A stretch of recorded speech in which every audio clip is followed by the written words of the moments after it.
Kata Anda Yesus naik ke surga? Ya. Ada manusia yang bisa lihat surga gitu? Apa benar Pak Ustadz dia pernah kena sihir? Wah, pertanyaan Edis.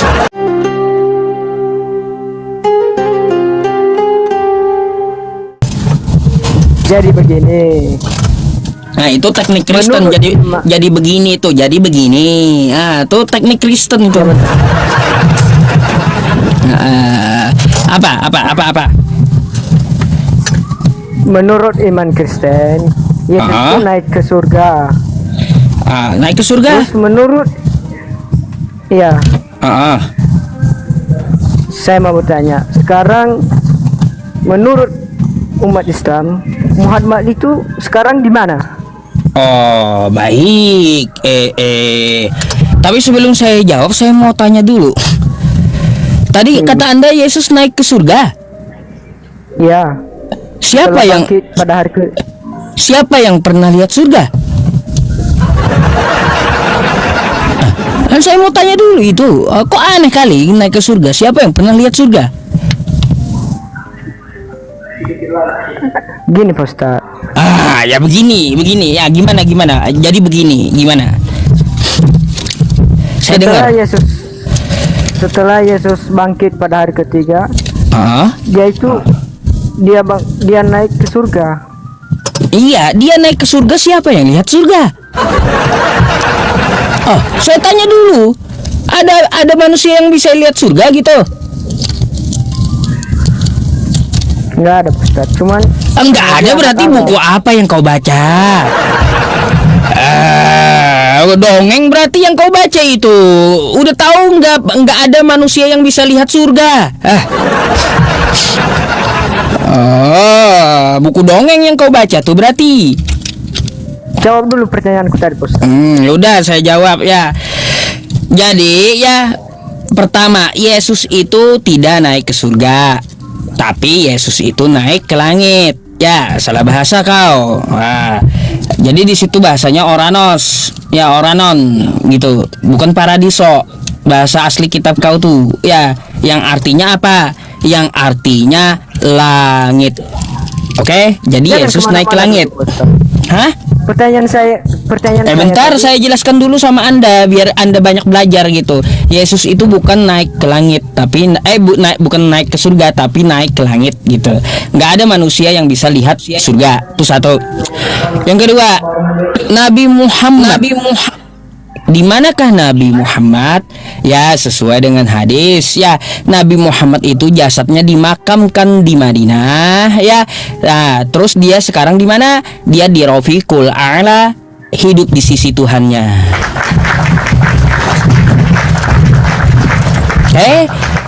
Ar-Rafiqul A'la jawabannya. Tempat paling tinggi, lebih tinggi daripada Yesus. Gak boleh ya pada hadalan nufarriqu baina ahadin min rusulih, ya gak boleh membedakan gitu.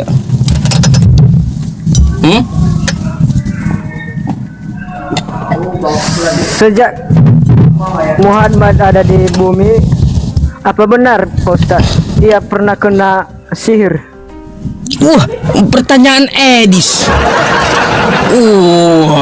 Banyak belajar rupanya ya teman-teman. Pertanyaan Edis dia bawa. Baik, ini saya jawab ya tentang sihir ya. Tentang sihir itu hadisnya hanya satu jalur ya teman-teman. Hadisnya satu jalur. Kalau Nabi kena sihir ya pasti ribut, itu satu Mekah ya, satu Madinah tuh pasti ribut, pasti banyak orang meriwayatkan. Tapi hadisnya kok satu jalur aja. Jadi ada yang mengatakan hadis ini lemah. Oke. Nah, kalaupun hadis ini lemah, lalu kalau kita mengambil pelajaran dari hadis ini, apakah Nabi Muhammad kena sihir? Kalau kena sihir, maka bacalah Al-Falaq dan An-Nas sebagai penawarnya. Jadi kayak gitu. Meskipun Nabi kena sihir, tetap dijaga Allah dengan bacaan ayat Al-Quran, beliau sembuh gitu. Makanya, gampang kali pertanyaannya, yang susah lah, ya. Katanya banyak belajar, pertanyaannya gampang-gampang pula.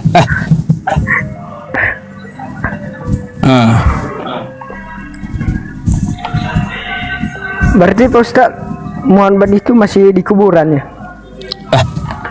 Gini, Nabi Muhammad, semua nabi ya itu dikubur. Tapi ruhnya ya dia hidup di tempat paling tinggi di sisi Tuhannya, Ar-Rafiqul A'la. Lalu kayak gimana? Gini aku mau tanya sama kamu. Tuhan kamu Yesus. Ya. Ya. Yesus pernah mati, betul? Di tiang salib? Pernah. Jadi kau mau mengikuti nabi yang mati atau Tuhan yang mati? Kalau nabi mati itu wajar. Nabi Musa mati, Salomo mati, Daud mati, ya, Nehemia mati, Ezra mati. Kalau Nabi Muhammad wafat wajar, ya. Tapi kalau Tuhan mati, wah, kurang ajar. Mau ikut mana? Ngapain kau ikut Tuhan mati? Dia itu udah bangkit Pak Ustaz. Apa pula? Kan pernah mati toh. Saya nggak bicara bangkitnya. Yang saya bicarakan itu matinya. Masa Tuhan pernah mati? Tapi dia bangkit dari orang yang mati. Nggak ada urusan, terserah mau bangkit 100 kali dia. Tapi kenapa Tuhan pernah mati?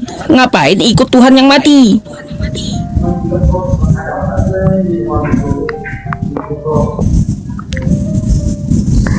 Bingung. Ya begini Pak. Bingung ya. Jadi mencet kan kurang banyak sih belajarnya. Belajar lagi lah biar tenang. belum mampu kau lawan saya. Tenang. Apalagi yang kau mau tanyakan? Jadi gini, tadi kau Ustaz bilang dia Tuhan itu udah mati gitu kan? Ya mati kan? Kau sendiri yang bilang Tuhan kau mati. Iya, begini Ustaz. Kalau dia nggak bangkit, maka saya tidak percaya samanya. Tapi karena dia sudah bangkit, saya percaya. Ngapain ngapain ngikutin Tuhan yang mati? Iya. Yang namanya Tuhan itu nggak pantas mati. Ngapain ikut yang mati kau? Kalau dia mati selamanya, saya nggak percaya sama dia. Tapi karena dia bangkit, saya percaya. Ya kalau urusan bangkit nggak masalah. Ya nggak masalah mau 100 kali bangkit, ya orang kudus pun juga bangkit. Masalahnya di kitab kau lebih berkuasa daripada Yesus gitu. Sedangkan Muhammad sampai sekarang masih belum bangkit. Oh iya, wajar, beliau nabi. Yang kagak wajar itu Tuhan yang mati. Kayak gimana Tuhan kok mati? Ngapain ikut Tuhan yang mati coba? Kalau mengikuti nabi yang mati wajar ya, karena para nabi mati, itu wajar. Kalau Tuhan yang mati, waduh, ngapain diikuti ya? Terus mengapa juga Pak Ustaz mengikuti Muhammad yang sedang mati? Kenapa? Wajar kalau para nabi itu mati. Musa kan mati, Nabi Musa. Nabi Daud mati, Salomo mati. Bukan mati ya teman-teman, ini bahasa kasarnya mati itu ya. Sebenarnya kita nyebutnya dalam Islam wafat gitu ya, mohon maklum gitu ya. Karena masih ingusan dia, nanti nggak paham kan gitu. Nah jadi wajar kalau para nabi itu mati. Kalau yang Tuhan yang mati, macam mana kau ikuti gitu Tuhan yang mati? Maukah kau ikut Tuhan yang mati?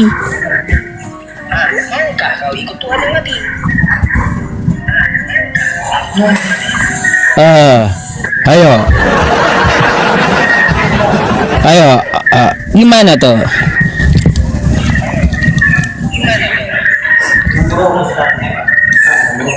Apalagi pertanyaannya? Apalagi? Katanya banyak belajar. Cuman sedikit belajar masih dalam proses pembelajaran. Iya, makanya tuh rekam jawaban saya ya, ambil nanti jadiin PT, pelajari. Apa? Ada lagi yang kau mau tanya kan? Kalau enggak nih saya ganti nih sama yang antri di bawah nih. Oke lah Pak Ustadz, selamat malam ya. Ya, Lain kali. tidur dah kau ya, besok sekolah masalahnya. Dadah.